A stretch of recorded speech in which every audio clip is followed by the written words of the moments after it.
Welcome back. The time is 12 minutes past 8, and today we'll be tackling, I think, a very, very important topic, which is, I think, for the most part, is at the heart of a heated national discourse. The South African government's proposal to establish a 100 billion transformation fund, and this is aimed at supporting black-owned businesses and SMMEs, has ignited, I think, both praise and criticism. This fund, essentially financed through mandatory private sector contributions under the broad-based Black Economic Empowerment, or B-BBEE for short, and it is touted as a bold move to address some economic inequalities. However, there are some critics, including business advocacy groups and opposition parties, that warn of the risk to investment, economic growth, and even social cohesion. And joining us to provide expert insights on this issue is Khulekani Mathe. He's the Chief Executive Officer of Business Unity South Africa, a key voice in the private sector. Khulekani, thank you so much for being with us this morning. I really, really appreciate you giving us your time. Good morning. Good morning, Slylo, and to the listeners and viewers of Salam Media. I want to get first your initial reaction to this announcement, this seemingly groundbreaking 100 billion transformation fund that was announced by the government. They see it as a vital step towards economic transformation. But from BUSA's perspective, do you genuinely believe this initiative is the right approach to addressing inequality? There's a lot of initiatives of a similar kind that government has proposed. A lot of them didn't see the light of day, or a lot of them didn't, reach the people that it was supposed to reach. What are your thoughts on this one? Do you think it's a necessary step? Do you think it will yield the kind of results that we've always wanted when it comes to redressing the inequalities of the past here in South Africa? Thank you. Look, we were absolutely shocked to read about this in the media because this is not something that had been discussed with us in business. I wasn't the only one shocked. Many others in business and business organizations were shocked about this because this is not how you introduce a new policy or a change in policy. From what we know until now is that this was an answer to a parliamentary question where all of this was laid out. Having tried to follow up, there doesn't seem to be any detailed document that sets out the details of this fund that is proposed here. So we were very shocked. And for that reason, we do not want to say much until we see the detail of what is entailed in this. But we are obviously concerned that the minister and the department can just go and make this announcement without consulting with business. Mm. One thing that really sticks out, from this proposal is the fact that, and I think this is a concern for many businesses, the impact of diverting 3% of post-tax profits into the fund, this 100 billion fund. What do you think the economic consequences, the implications of this mandate might be, particularly for small and medium enterprises? Well, until now, in terms of the BE Act and all other regulations that flow from it, funding for enterprise development and supplier development is controlled by the corporates. Yes, there is a percentage that is set aside, but the corporate will take that money, utilize it to develop their supply chains and other enterprises, and report against that. And from our perspective, this has worked, and so this change is a surprise to us. And from the little we've seen, it sounds like a new tax is imposed on businesses. Now, that will have significant consequences, imposing a post tax I mean, a profit on a tax on profits rather is really a big problem from what we see. And again, as I've said, this would be changing how the ESD component of BEE was constructed into something else, and you simply cannot do that without consulting with business and various other stakeholders. And so we think that the consequences will be massive. And just how it has been announced is really regrettable. It should have been taken through the correct processes of policymaking before it is announced in the manner that it was. I want to touch a bit on implementation and oversight. We all know transparency and accountability have been significant challenges in similar initiatives that the government has proposed and implemented previously. What mechanisms would Business Unity South Africa like to see in place to ensure that the Transformation Fund achieves its objectives, number one, without mismanagement or any kind of corruption? Well, we don't even know what this proposed structure is going to look like. From what we know and how BE is currently constructed, funds are managed by those corporates, and so that to us is working, and changing that would require a consultation. So I don't think we are in a position to even suggest what a new fund should look like, because we're not convinced to start with that there is a need for this new fund and that it would achieve anything different. If anything, by the way, we think that it will not achieve the original goals of BE, because the original goals of BE are that corporates work with their supply chains and develop those. If you take that away, how does that fund benefit a corporate that is contributing to that fund? Because that central body that is suddenly managing these funds will have no knowledge of what goes on in the supply chains of the various corporates to be able to provide necessary support. And this is why it sounds and feels like another tax. And taxes have particular consequences for business and for the investment landscape of the country. And this is why we think simply imposing another tax is ill-advised. There have been some, social and ethical concerns regarding this, initiative. Many critics saying that focusing on race-based policies could further deepen social divisions in South Africa, particularly the ones that exist within business. How do you respond to concerns about this initiative, perpetuating racial polarization, if maybe I can put it that way, especially in the business community and society at large? I wouldn't necessarily call it perpetuating racial polarization. I mean, I think we have to accept that we have a particular history as a country. And yes, there's been transformation. There's no doubt about that. Is it at the level that we want, and have we reached the goal that we set ourselves? Absolutely not. And so I think those who are saying this is perpetuating racial polarity, I think they're going a bit too far. There is still a need for addressing our legacy of apartheid.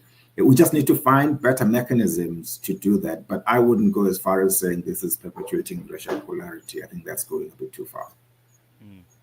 I want to take a short break, but then when we come back, I want to touch on, I think something that you've mentioned, particularly when it comes to the tax profit contributions to this fund, and also some of the lessons from the past that can be implemented in this initiative, to make sure that, it's implemented correctly. And if there are any kind of changes or objections that you might have to it, what would those be? But I think it would be an interesting question to ask, because as you mentioned, that you guys have not been, contacted with this, your opinions were not asked. So yeah, I think I will touch on that a bit after this short break.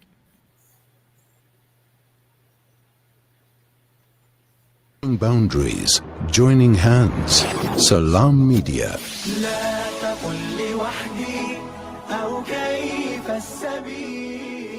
Humanity sets the agenda.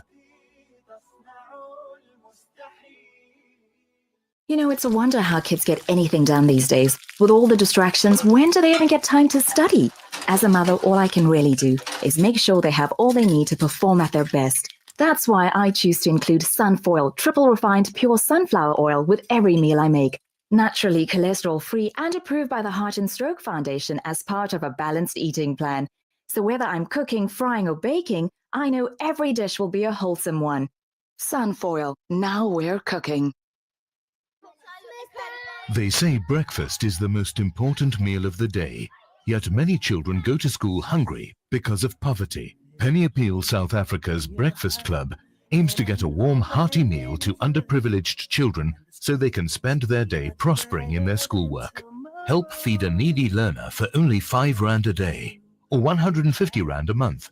Or visit our website www.pennyappeal.org.za or call 031 1100 573 to find out how you can donate. Penny Appeal South Africa. Small change, big difference.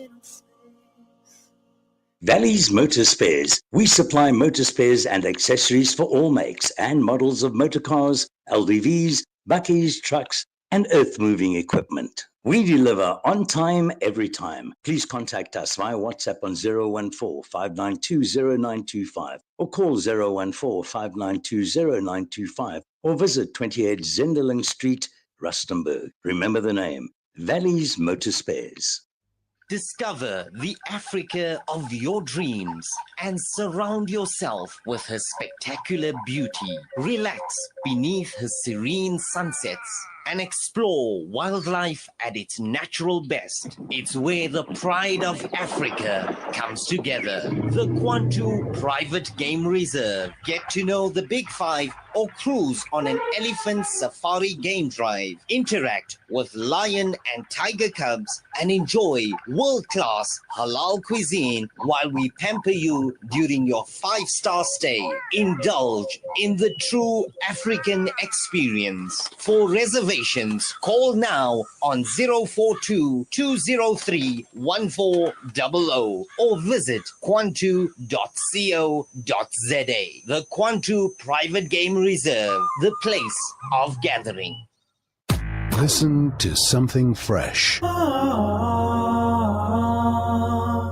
Listen to Salam Media. Welcome back. You're still tuned in to Salam Media, your home of humanitarian journalism, and we're still tackling a very, very important topic.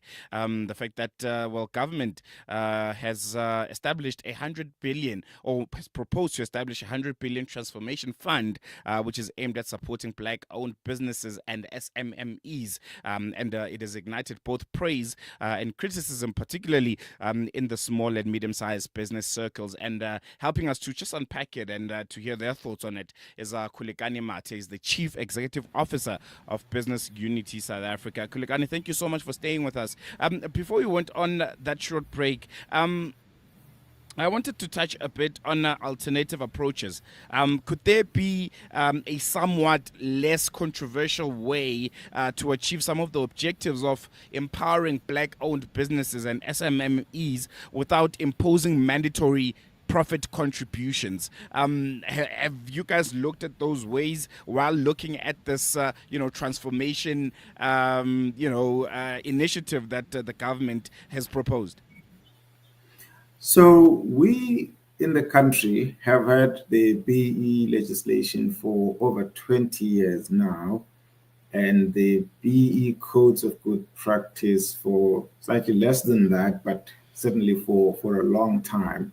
So we do have a history of trying to implement our Black economic empowerment policy in the country.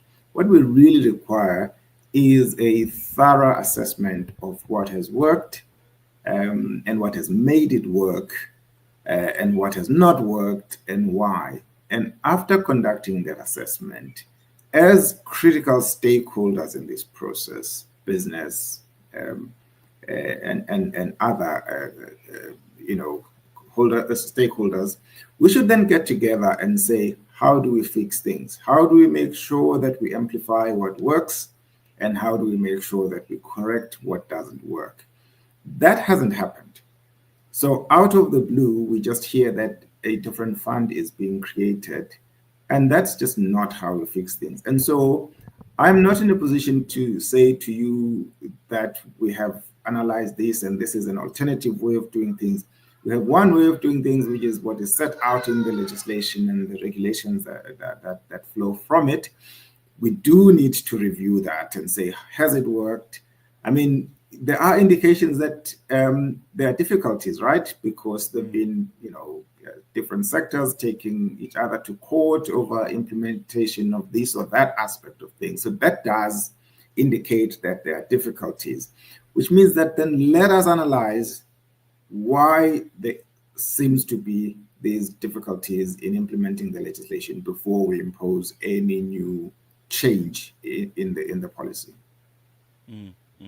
And would you say, one of the things to look at would be, 30 years since democracy, the existence of, BEE and how it was rolled out would be one of the things to look at and to see, just how much of it has worked for the people of South Africa, for small and medium-sized business owners. Would you say that would be one of the key issues to first look at before, new transformation funds being established and other modules of trying to redress, the injustices of apartheid, particularly when it comes to businesses?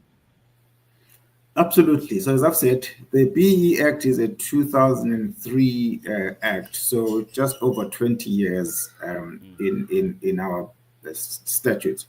And the codes of good practice, if I'm not wrong, I think is around 2007 when they were introduced, and then there've been implementation and refinements along the way. So that's what we need to look at. Every year we all get, or there is like a whole big media frenzy around the publishing of employment equity reports showing that the pace of transformation is slow, etc., etc. But we just don't seem to be doing the necessary assessment of why things are the way they are before we suggest new things. And I think that leads to really bad policy and bad lawmaking.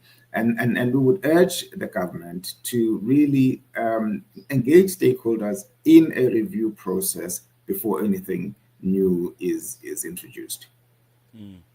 And just in closing, what would you say, both the critics and supporters of this transformation fund what would you say to the both, critics and supporters of the Transformation Fund to almost encourage constructive dialogue, especially on the issue of economic transformation? I would just say that we need cool heads, obviously, and we need to sit down and debate these issues, but don't debate them on the basis of some sort of anecdotal evidence or some sort of philosophical debate.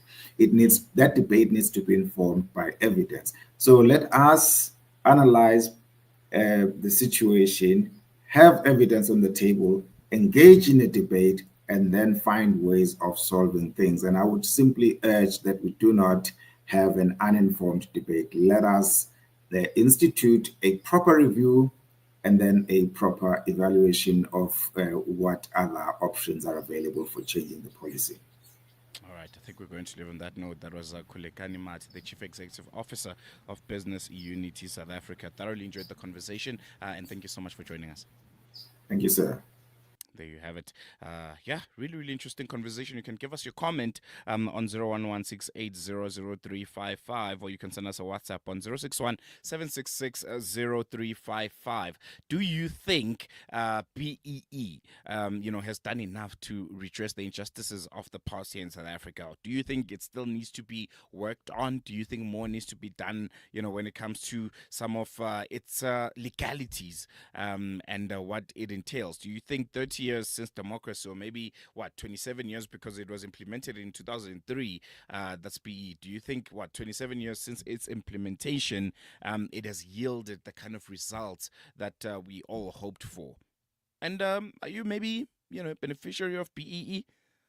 What do you make of it? How has it changed your life? And do you think it's, the right step in the right direction for South Africa, and more initiatives like the BEE need to be implemented, and one obviously being that 100 billion rand transformation fund, which the government has proposed? Or do you see it as another money making scheme, for the corrupt and elite, South Africans who have been benefiting from schemes like this for a number of years, and the funds ultimately not reaching the people on the ground? You have business people in the townships, in rural areas, who would use, portions of this 100 billion, to make their puzzle shops work. We're always making noise about how, this puzzle shop industry has been infiltrated by foreign nationals, but there's no support from government, to make sure that South Africans do get the funding, do get the correct education on running businesses.